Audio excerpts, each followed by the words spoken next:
শুভ সকাল বাংলাদেশ। দেখার মতো জায়গা আছে। ফাইনালি চলে আসলাম শ্রীমঙ্গল শহরের ভিতরে।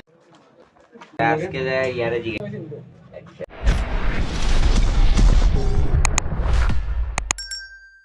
শুভ সকাল বাংলাদেশ। আমি পার্টিসিপাইটে বাংলাদেশ ৬৪ জেলা।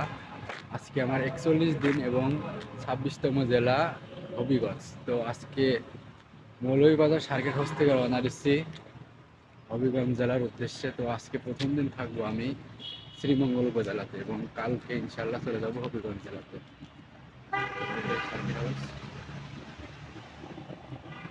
সার্কেট হাউসটা অনেক সুন্দর। আর কালকের কথা কি বলবো, কালকে রাত হয়েছে 2টার সময়, এরা রুম পাইছি 1টার সময় এবং খাওয়া দাওয়া করছি 12:30টার সময়। এটা স্যারদের সাথে তো কালকে অনেক ভালোবাসা পাচ্ছি। অনেক অনেক ধন্যবাদ স্যারদেরকে। যেটা ভাষা প্রকাশ করা যায় না, এইসব সময় হয়তো আরও পাবো না জীবনে। ঝুঁকি না নিলে আপনি কোনো কিছুটাই সফল হতে পারবে না, ঠিক আছে? এই যে ভালোবাসা কালকে যা পাইছি সারা জীবন মনে থাকবে। তো আমার পিছনে আছে পরিষেবা কার্যালয়।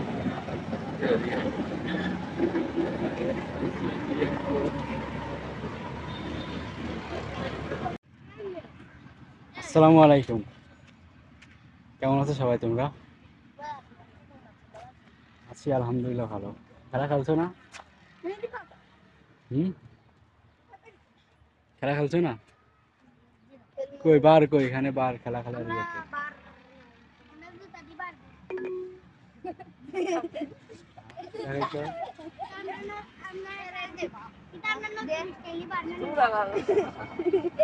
স্যান্ডেল দি বানাও।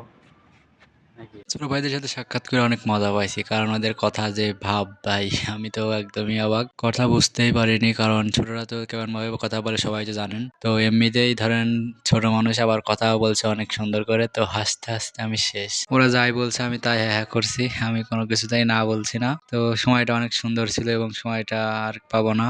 ছোটবেলাটা অনেক সুন্দর আসলেই। দেখেন আমার কত মানুষ খেলা খেলতেছে একসাথে, এবং তাও আবার এখন বাজে দুপুর 12টা 30 মিনিট।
তারপরে ছোট ভাইদেরকে বিদায় দিয়ে চলে আসলাম আমি ভৈরব বাজার। আর এটা হচ্ছে ভৈরব বাজার। তো ভৈরব বাজারটা অনেক সুন্দর, এবং তারপরে চলে গেলাম 5 নম্বর কালাইপুর ইউনিয়ন পরিষদ।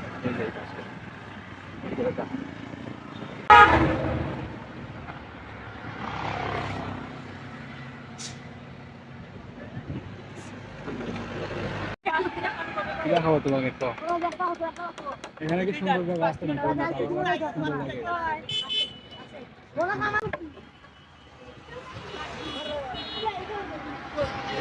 সামনে কোনো ইয়ে আছে দেখানোর জায়গা? সামনে দেখার মতো জায়গা আছে?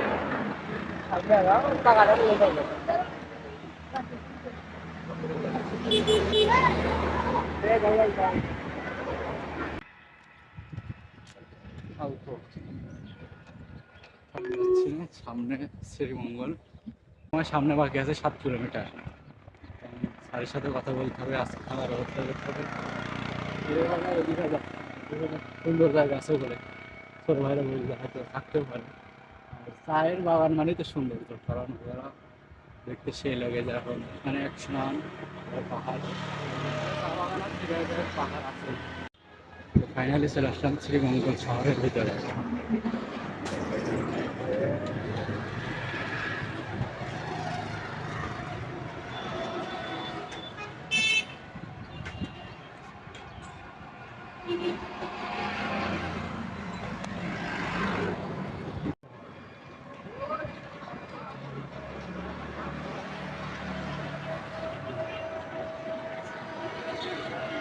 তো ফাইনালি চলে আসলাম শ্রীমঙ্গল উপজেলাতে এবং আজকের মতো এখানেই ফিনিশ এবং আগামীকালকে চলে যাব হবিগঞ্জ জেলাতে। তারপরে হঠাৎ করে দেখা হয়ে গেল সাকিব ভাইয়ের সাথে এবং তার কিছুক্ষণ পরেই তামিম ভাই ও আরিফ ভাইয়ের সাথে দেখা হয়ে গেল এবং রাতে তাদের সাথে ঘুরলাম। ভাইদের কাছ থেকে অল্প সময়ের ভিতরে যে এত ভালোবাসা পাবো আমি ভাবতে পারিনি, তো অসংখ্য ধন্যবাদ ভাইদেরকে।